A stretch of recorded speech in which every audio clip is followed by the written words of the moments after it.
Mitford, it's a pleasure having you on InvestorStream. Firstly, congratulations on the appointment. You've obviously worked with some high caliber companies with De Beers, Anglo American and Harmony Gold. How does the Theta Project stack up against some of the other projects you've worked on? Yeah, thanks, Alex. Good morning, and it's good to be part of Theta now. Just a correction. Most recently, I was CEO of Namakwa Diamonds for 5.5 years, and before that with De Beers for about 5 years. And Harmony Gold came actually before that, and I worked with them for 12 years. In Harmony, I worked through all the ranks. And basically cut my teeth in learning what it takes to optimize an ore body there. So Harmony's business approach to mining under Bernard Swanepoel's leadership, he was quite ahead of his time, but it was very different from what was found at the time in other big mining houses.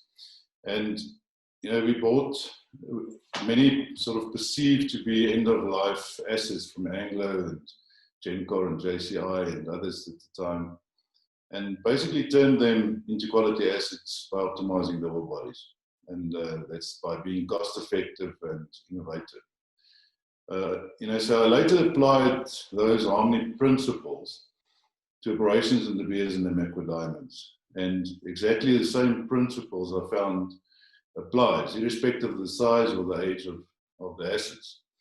So it's about allowing the ore body to dictate and being a good custodian thereof. And that's why I was attracted to Theta. We have quality ore bodies that are waiting to be optimized. So to answer your question, how does it stack up against other projects that I've worked on? Well, I believe it stacks up perfectly with the right business approach. There's a lot of value that we can extract here. So I guess the question on a lot of investors' lips is permitting for surface mining. I understand Theta have already fully permitted to mine underground, but can you take us through your experience with permitting and the work done to date to get the project permitted for surface mining? Yeah, look, I mean, the permitting is a process, and you just have to follow it systematically. So on the surface project, the first phase project, environmental approval documentation has been submitted to the Department of Mineral Resources and Energy. That was done after a very thorough process of involving numerous specialist studies, stakeholder engagements, and public participation meetings. So we continue to actively engage with government as well as other stakeholders to progress these approvals. There's a lot of support for the project, especially from the local communities from where we'll employ. Sustainability in everything that we do is key, and we believe that it has been well addressed in the application process and documents that we submitted. So and it's about looking after the environment and the communities and leaving both in a much better condition due to our involvement in the area. So we feel positive. There's been some slowdown, obviously, as everywhere in the world with COVID-19, and that includes the government processes, but they're also getting back on track now. So we will keep moving forward with this.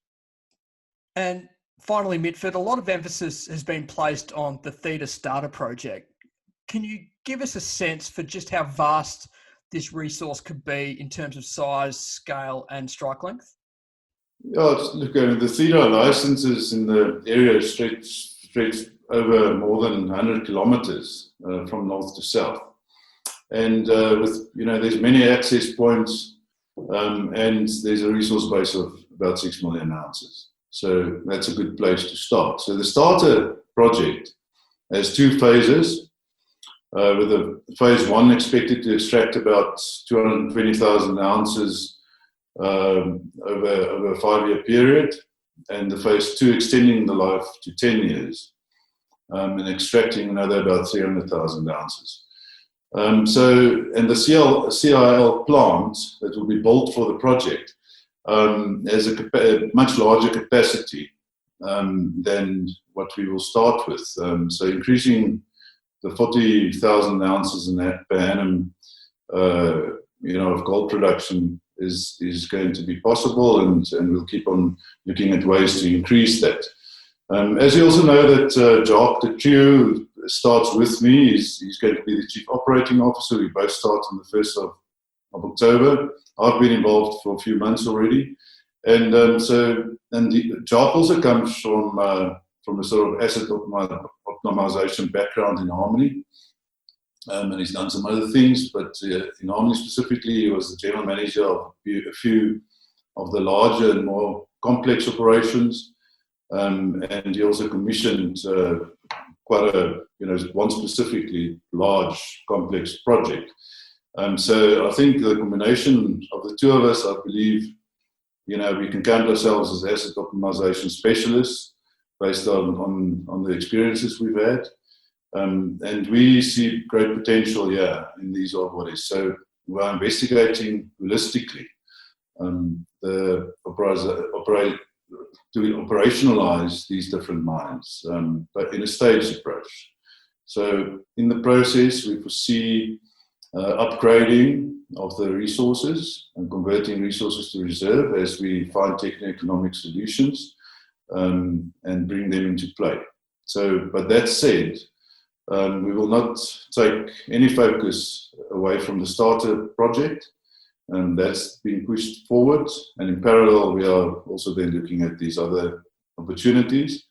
There's some, sort of easy access areas, but we'll do it systematically without taking the focus away from what's being basically committed to already.